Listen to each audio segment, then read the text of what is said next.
tonight, I promise. 7 showings during the day. That's all? Already got an offer. Tom got a new listing. I think it was shown 7 times today. He's already got an offer coming in. Unbelievable. Nice. I gotta get my listing up.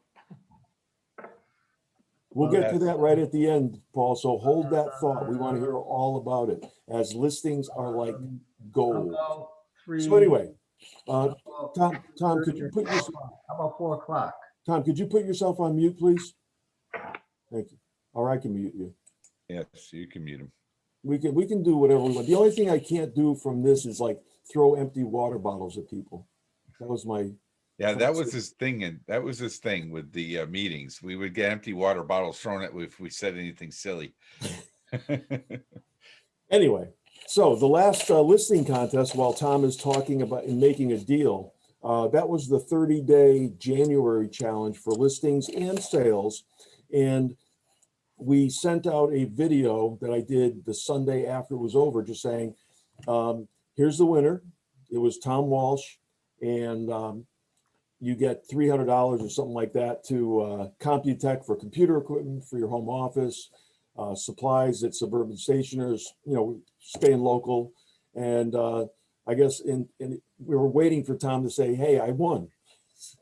He started watching the video, but didn't see to the end. So I said, if he's not calling me, I'm not going out of my way to give him $300. Finally, somebody, probably one of you, called him and said, hey, Tom, if you don't call, you're not going to get it. So he called the other day and said, what do I do? And he wants a camera to enhance his phone camera from being his go-to thing for taking listings, like $1 million listings. He wants to get up to like a Polaroid Insta camera or something like that, which Alan is assisting with. But we're going to have another one starting today, Valentine's Day weekend, and we will go through and including St. Patrick's Day, which is March 17th. And for those of you keeping score on things like daylight saving time, that is March 14th. It can't come soon enough. That is in about 31 days from now. Oh, yeah. But there's 28 in February, so I don't know, something like that. So we're going to have another one starting right now. So Paul, whoever gets one now, you're in already. A listing, bona fide listing, not a rental, and or sale. It could be a buyer of anything. Doesn't matter. You get put in once for every one. So Tony, if you get like 10 listings, you're in 10 times and you enhance your chances. So we'll get more on that too. Also want to talk quickly about the office reopening. Governor Lamont is getting ready to announce some venues like for weddings and social events and things like that, opening up at a certain percentage of capacity. And a lot of other offices, whether they be real estate or attorneys' offices, they've kind of already done that. But some of these places don't have a lot of people on their roster. I mean, we've got 60 agents and we've got 3 administrative people, not counting TMO. So we still have to be kind of careful with the traffic flow in the office. But starting now, we're going to put out some rules and regs or protocols, if you will, for bringing you and or your customers into the office. We have the conference room. We also have the front round table where you can sit at, which is wide open. You can spread yourself out there. We've got 4 chairs in front. Feel free, but we need to know who's coming and when, so that should something happen, we can have the whoever's in charge track it, like who's been talking to who and all that kind of stuff. Get a little background noise, so I'm going to mute a couple of people here, but we'll say hello to you later. From office for saying those things. We've still got some background noise. If you could mute yourself, that'd be great. So starting now, feel free. Just let us know who and when. If you still want to do the curbside pickup or whatever, that's fine too. It's working, but we'll loosen up as the state loosens up, and it will be nice to see some of your smiling faces up close and personal. Now, the year of the listing 2021. Alan is going to help me produce the slideshow. Thank you, Alan. And we've had 3 sessions so far. And in the weeks 1, 2, and 3, we went over the reasons why you should be a listing agent. I know a lot of you know this, but sometimes it just helps to hear it again. First and foremost, they're contractually obligated to you during the duration of your listing. And that means a lot. Basically, you sit back and watch everybody else go crazy. Simple as that. The second reason was control of your time. When you have a group of 3 listings, 5 listings, 10 listings, or whatever, you have no guilt or any problems going down to the beach, going fishing, playing golf, taking a walk without your phone. I always take my phone with me, which sometimes I kick myself for. I put music on, but I always answer the phone if somebody calls, and sometimes you don't know who it is and they catch you off guard. But bottom line is control of your time. Time is so precious, especially with all the things going on today. Some of you have little kids, some of you care for the elderly. You got so many things going on. Time control is one of the biggest benefits of all. We also talked about back in the day, one of the trainers called it doing the hustle. And that's with your sphere of influence and your farm and the use of My Weichert to make those contacts something you don't have to remember to do. You still have to do them, but you don't have to remember, hey, I called Joe and Sally a month ago and I'm due to send them a text, or I'm due to send them a handwritten note, or whatever it might be. It pops up on your calendar, and those 3, 5, or 10 things are all you need to do during the day to get your prospecting done. In addition, obviously, to adding to your sphere of influence, keeping your contacts current, and doing that kind of thing. But that's called doing the hustle. The third thing was that every listing that you take almost always guarantees 2 buyer sides. So think about it. You get a listing today, almost always you're going to get 2 buyer sides out of that in the next 30, 60, or 90 days. So 1 equals 3. That's pretty good math if you ask me. The fourth thing was, with the listing, there really aren't any emergencies. It's on your time, it's on the seller's time. The buyers, you know what they demand now. Hey, this listing came on the market this morning at 9 o'clock. I want to see it at 9:15 right now. You can't make it, I'm calling someone else. Now, that being said, if you can't make it, 60 other people in the office will be happy to go and work with you on that. And if you're in Alan's fold, he has a team that he works with where people are very flexible and very hungry to go out and do such things. But buddy up with somebody if there are things you can't do. Don't let those customers, those buyers walk away. But with a listing, there are no emergencies. You can kind of just sit back and not take it easy, but you know what I'm saying. So anyway, are we into the next slide, Alan? I think we're into that in year of the listing. Yeah, listing agent benefits. Okay, here we go. Obviously, you know that there are multiple offers on just about everything. Listing agent always gets paid. The buyer's agent is the only one, the only buyer's agent that gets paid is the one that gets the deal. And there are so many overbids without contingencies that if you have contingencies in there, you're probably spinning your wheels. Or if you have a buyer who always lowballs and says, oh, the market's doing this, market's doing that, you've got to have that consultation with them before you even go there and say, be prepared to go high and go quick. And think about the contingencies. Now, if they do opt out of a home inspection, they must sign that form. And you got to tell them, look, you're spending $250, $350, $450, whatever it is, even $100,000. If you don't get a home inspection, there's a risk. But there's also a risk if you really want the house. Are you prepared to find out after the fact what it is that might be wrong with the house? So you got to be careful on that. I think the rookies, go with Alan on his language on that, but you've got to be careful. Get the forms signed if they do waive it. But the only one that gets paid is the listing agent. The next thing is, it's basically free buyer leads. And by free, I mean the sign goes up, the lead comes in, it's yours. Your website, the ones who click on it, they're yours. They're free. You don't have to pay Zillow a dime.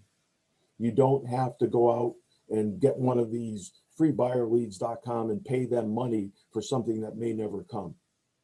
The best leads are the ones that you get from the sign or directly from your website. You'll capture them and you need to ask them an 8-word question. When do you want to see the house? And if you don't believe me, count them, say it out loud. There's 8 words. If you say 9, you probably lose. If you say less than 8, don't know if you're going to get the question asked properly. But there's a lot of questions that you can ask also subsequently once you book that appointment. We're going into, I'm flipping through the slides on my own, Alan, and if you would go to,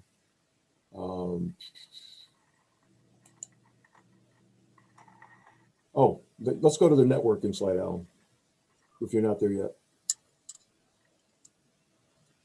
Are you there? Did I lose you? Sorry, I'm muted. Okay, Yes, sorry. we're there. We're there. Sorry about that. I thought I was like talking to myself here. I'm hoping. No, I was just muted. I'm talking to you and you're just not hearing me. Sorry. Embrace networking. Now, obviously, we're not going to invite everybody to come to a social event right now. There are people that will go, but it's just probably something that's not going to be looked at favorably, and we've got to go with the numbers of people that the state recommends. But there's a lot of ways to do the social networking online, just like we're doing now. Facebook Live, put out an event, invite 500 people, maybe 20 show up. And those 20 are the ones that you can now say every 2 or 3 weeks, I'm going to shoot them a text and say, hey, who are you working with that knows somebody that wants to buy or sell? And a lot of the ways that I start off conversations by saying something like, geez, Tom, I know you don't want to sell right now. I know you're comfortable in your house, but who do you know that does? Send them to me. It's critical that we get our listing inventory back up. Help me. And then if they do send you somebody, take care of them, thank them wildly, support their business, whatever they might have. And one hand washes the other. So you're going to be networking with people who are in real estate as well as people who have nothing to do with the industry. And that's the social networking part, but it's not hard to do. Alan has been doing more of that. Tracking people too. You can track anybody on Facebook, but your friends that are already there, or you can set up a business page and have your events for business on your business page. Doesn't cost you any more money. I'll share with you that my networking group that I belong to for many years, which Ann keeps complimenting that they're the most interactive group that she has seen. It's all online right now. So they're all on Zoom meetings. And if you don't already have a networking group, this is actually not a bad time to create one. And be the leader of it. I know Cam's actually creating his own networking group, reached out. You can put it out there on Facebook, and you can even put it out there on Meetup, and create your own group and go get your group of professionals to actually get together to create a networking business group if you want. But there's all kinds of different ways to network, and right now a lot of them are doing it through online platforms. So, but they are still active. I would recommend get involved with them as quick as you can. Next slide kind of just gives some bullet points on that. Hold a seller seminar on social media. Invite your sphere, past customers and clients. If you don't have past customers and clients, social media friends. And if you have, I don't know, the average, I think Facebook's sent out something where the average person on Facebook has like 250 friends. I see some people that have like 1,500. So basically invite them all and see who shows up.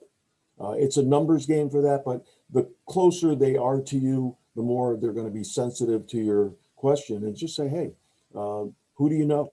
And drill down and keep drilling down and drill down. There's also going to be, we've got something coming up with Bill Scavone, I think in a couple of weeks too. You'll get the thing on that. To get everybody kind of pumped up again. We'll keep you posted on that. The Next slide, Alan, drills down into the question of, do you need to sell your home before you buy a new one? Very important question for a buyer. Now, if they say, well, I don't own a home yet, great.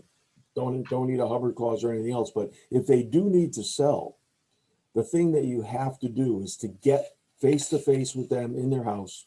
You have to see the house, price it, show them the marketing plan, do the doors presentation. You can do that over Zoom, but get everything lined up so when they do find their house, they are ready to push the button the minute the ink is dry.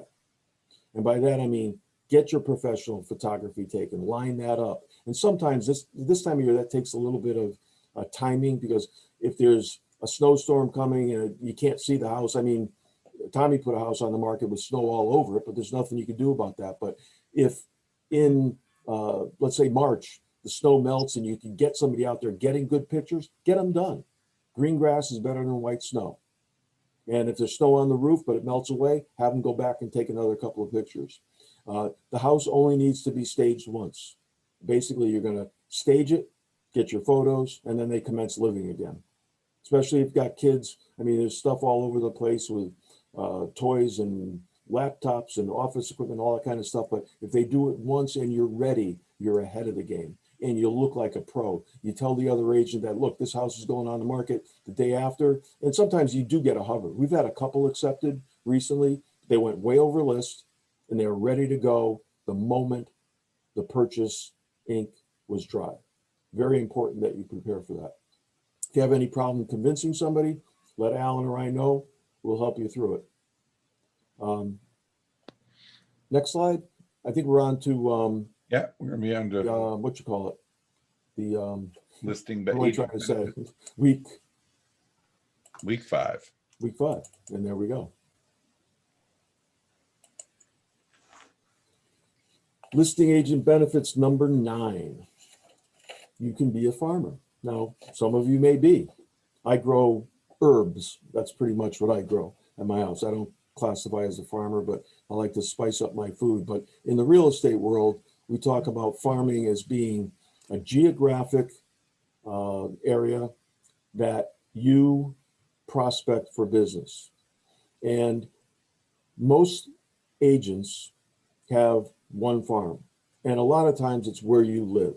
And the important thing about that is when you do drive away from your home and there's another agency sign in front of a property, I don't know about you, but it drives me nuts. I can't imagine a neighbor of mine listing with somebody else. Now, some do because I don't really know them that well, or they're cousins in the business, but what's the better way to have a listing than in your own neighborhood?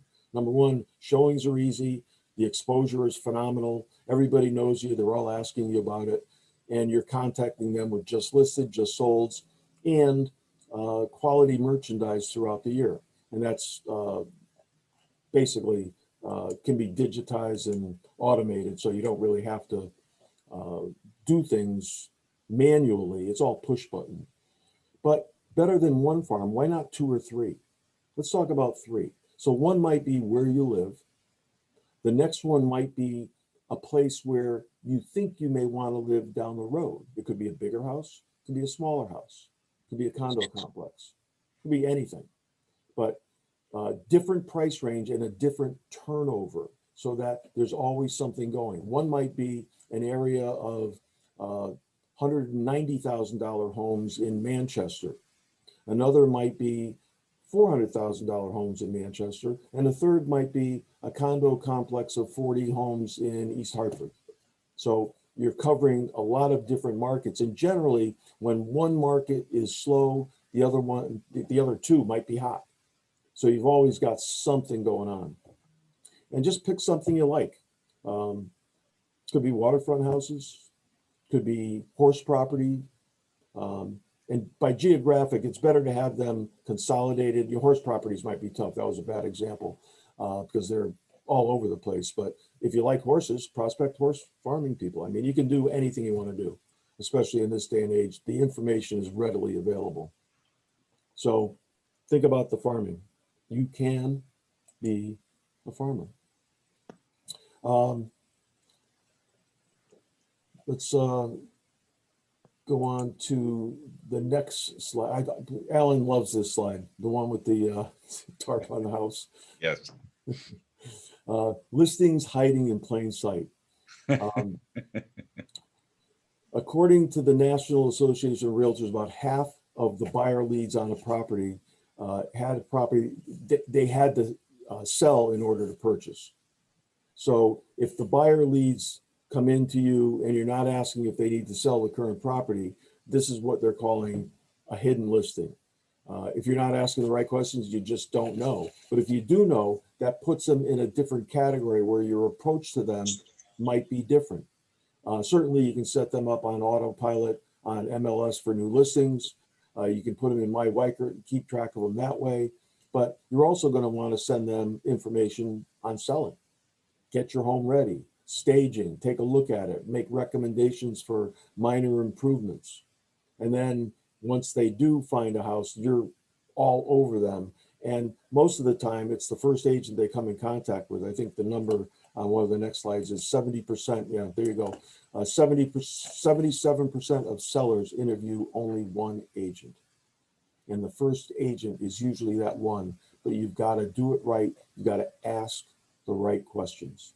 All the training for asking the right questions is on My Weicker. You can find it there on Weicker University. There's short YouTube videos. It's all there. All you got to do is take a little time and plug yourself in.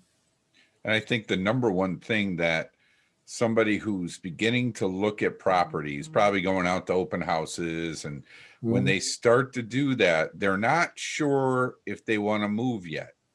And that's why they haven't put their house on the market. And what you've got to do is you got to what would be a value. You got to understand what would be a value to them. And I think the best thing you can offer them is, would it help you if you knew not only how much your house would sell for, but how much you could expect to put in your pocket after you've paid all the expenses? One of the things, I don't mind, one of the things that I could do is come out there, take a look at your home, get you a market evaluation to find out what you would be able to sell it for. And then I'll calculate all your expenses and let you know how much money you'll have to put down on your next home, or extra money you'll be cashing out on this. Would that information be important to you in making the decision? If it is, I don't mind. I'd be happy to come out there and take care of you. No obligation, no pressure, just getting you the right information so you can make an informed decision. So now let's talk about some reasons why people are more likely to be interested in moving. And that is called major life milestones. Most of those can be found on social media, whether it be Facebook or Instagram or all the other ones that are out there. Those are the two that I pay the most attention to, but mostly Facebook, just because that's where our business page is, and I like to put fun stuff out there and keep in touch with people. When they go through a major milestone life event, such as a wedding, birth of a child, a divorce, a death, or a job promotion, or even a job elimination, those are milestone events that spur people on to make a change. Now, it could be a bigger home, could be a smaller home, could be no home, could be going into a rent. Job promotion, bigger, more expensive home. What if you just got laid off and there's no job out there for you? It might be downsizing. So there's always a reason, but most of those events, people post on social media. And, some of them are not necessarily, looking for sympathy. They're just trying to tell people what's going on in their lives. And those are some of the biggest things that I can think of. Divorce, like light bulbs go off on that, because that could be 3 sales. They sell one and buy 2. I mean, it doesn't happen all the time, but I've actually had that happen to me. I feel bad for people, but I mean, these are reasons, death. I mean, there's an estate, no one to take over the house, property gets sold. Call your attorneys that you do business with and lean on them for estates they're settling, and say, hey, send me those leads. I'll take good care of the people in charge of the estate. Recommend the clean outs of the house, stage it, photograph it, get it marketed, and get it sold in a timely fashion. Alan, you had something? Yeah, I'm just throwing out the idea that, I'm engaged. I don't know if everybody, I think most people here know that, right? I'm engaged. I've actually found a sucker out there who's willing to say yes to me. And obviously we're older, right? I'm 51 and I have a house that I'm going to have to sell. She has a house that she's going to have to sell, and we're going to be buying something together. And that's in our future. And where are we going this not this Sunday, not tomorrow, but next Sunday? We're going to be going down to Mohegan Sun. There is a bridal expo, and we're going to be going there. One of the categories of booths that they have there is actually real estate. So if the reality is, there were the guy I spoke to, and he called me back this morning, John. So this was perfect timing. The owner of the show, the guy that produces the show, has a couple of booths left. It's $1,400 for a 10 by 10 and $1,900 for a 10 by 20.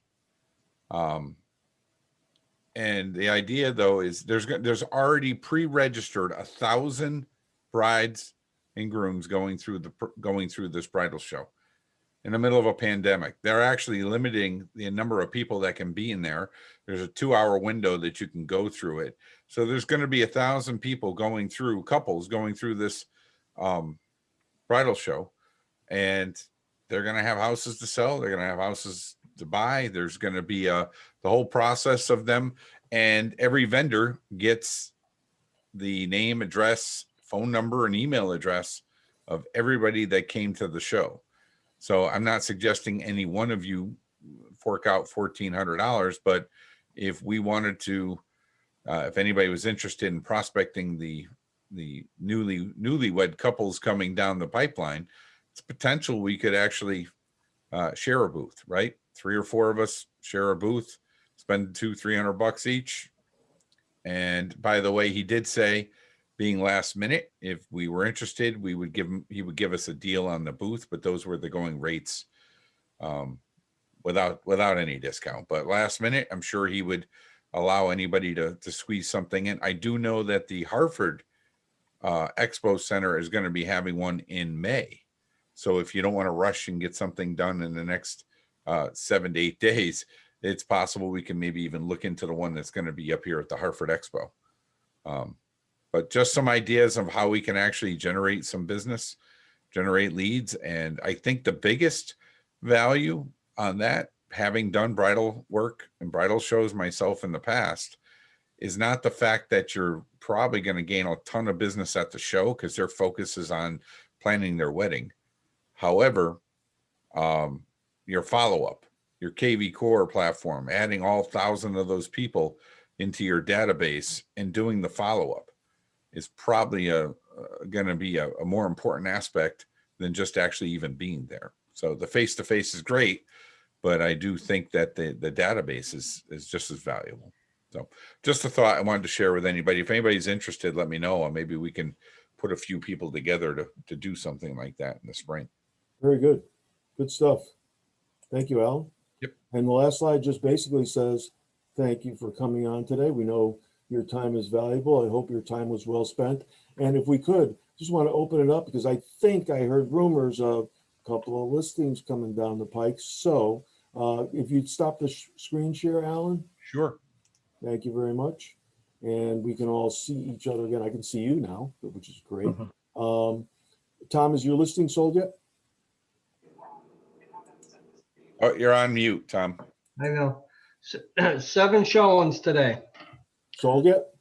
I got feedback that 2 offers will be coming in, and I'm going to hold off till Monday night to present all offers. Just to torture the other agents, just Oh, like they torture- every bit of it. Just give it a little bit back to them. That's cruel. That's cruel. What's Very the cruel. address? It's on 115 Yale Street in Hartford. It's a fabulous ranch built by custom builder back. It's not one of those model regular homes, the ones I grew up in, but it's a really good sized ranch with full finished basement that a contractor had him and all his friends fix up. So So what Only you're trying to say is, $199. what you're trying to say is act fast if you have somebody. yeah, right. I got one coming. That this guy is one of the nicest artists as far as doing work on his house. Is coming on Wright Road. It's a 7-room, 3-bedroom colonial with a 3-car garage, probably listed about $279, and it's in absolutely moving condition. Heated floors in the kitchen and the bathrooms. Wow. The guy is a artist. Now, you're saying Wright Road in Weathersfield, correct? Yes. Okay, thank you for that. Yep. All right, ka-chink, ka-chink. Nice and nice. As my former mother-in-law would say, nice and nice. Who else? Paulie Sig, what do you got I coming? got one coming up in Middletown, Carriage Crossing. Yep, 2-bedroom, 865 square feet, granite countertops, rebuilt fireplace. It's ready to go. 139.9. nice. And those are FHA approved, I believe also, aren't they? Yeah, I believe so. Great. Paulie. That'll be sold in less than 4 days. We bought it in, it's Carm's son. We bought it in. Okay. In 16 or 17 for 79. Wow, Make a nice little profit on it. nice. Who else? Anybody? No, crickets, as they say. So anyway, it is 3:35 on this relatively gloomy Saturday. We've got some up and down weather coming over the next several days. So if you happen to get stuck at home or with nothing to do, take a class, add a few people to your sphere, get some things done. I hope you have a wonderful Valentine's Day. One last thing, John, Yes. if I could, can we share the National Awards event? I've got the slide Oh, up we for that. can, we can, absolutely. If you would Okay. share that, that would be great. Thank you for reminding me about that. We have an event coming up. It's going to be virtual. Yep. And it is on Oop, March. That's not it. Hold on. Let me find, I shared the wrong. We'll get screen. this out to you, but I just wanted to have you mark your calendars. I think it's Friday, March 12th, if I'm not mistaken. Paulie. Friday, Yes. March 12th at 12:30. This is a nationwide event. So folks like Tom Walsh, Phil Ledwith, Tom Peneloe, I think probably Tracy Peneloe, the good Peneloe as I call her, and a few others of you will be recognized. It's not going to be this 5-hour thing. It's going to be a quick hitter again, but mark your calendars for that. Bring your lunch, enjoy the show, and we've got a few other things coming up as well that will be, and there's some national speakers coming on there for us too. So you can unshare that if you don't mind, Alan. Yep. Thank you for that. Thanks for the reminder. So with the weather coming up, be safe. It's going to be icy and slippery and slushy and all that kind of stuff. But daylight savings time, March 14th, I can't wait. All right. Meanwhile, be safe. Hi, Have Paul. a wonderful Valentine's Day, Hi, and we Tommy. will see you all again soon. All right. You guys Bye have a for good now. day. Go Bye. get some of this things. Thank you for the Guys, Thank you, everybody. Be safe. everybody stay safe. Get a haircut, Ledwith. Tony. Hey, get a haircut, Signorello. I need one too. Tony, what I bottle need of it. wine I are need you a on haircut. now? I'm getting a little long in the back there. I don't care. You What know. kind of what? No. Okay. All right, guys. All right, see y'all. We'll see. Bye. Have